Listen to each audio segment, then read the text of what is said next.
On Saturday the 6th of May 2023, crowds flocked the streets of Westminster to watch the coronation of King Charles III.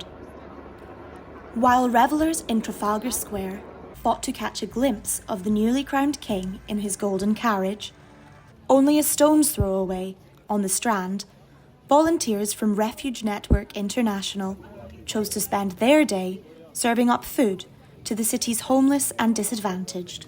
It's business as usual for us, so we are providing hot food, drinks, sandwiches, cakes and biscuits. As much as it's an important part of history and it's great, and I'm not an anti-royalist at all, for me my heart more lies with actually people that need help and support in food.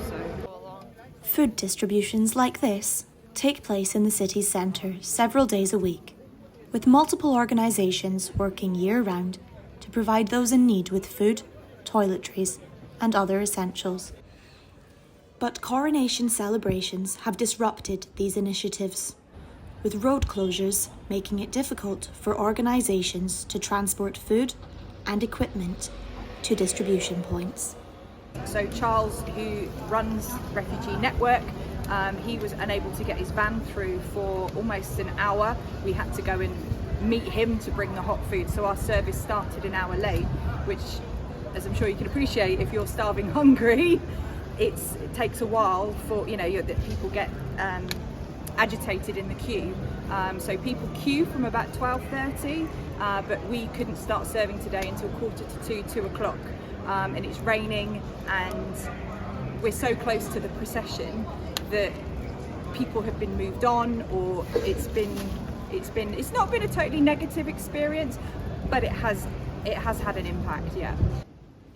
Busy streets and crowd control measures also caused problems for many of those relying on the support of Refuge Network.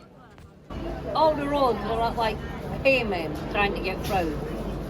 From like 8 o'clock this morning, you could not move anywhere. London is completely on standstill.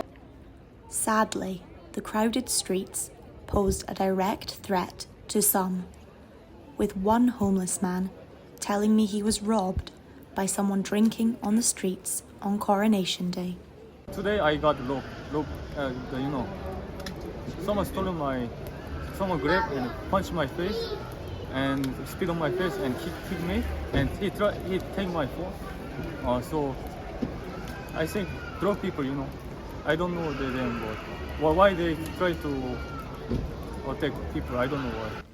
With the government's February 2023 rough sleeping snapshot showing a 34% rise in rough sleeping in London between autumn 2021 and 2022, and so many around the UK struggling with the cost of living, the extravagance of the coronation was, for some, jarring.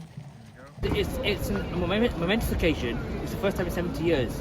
However, because obviously the cost of living, the people on the streets are homeless, yeah, it's sad to see that the homeless have been pushed aside, brushed away, so that a few people can have a special day, yeah?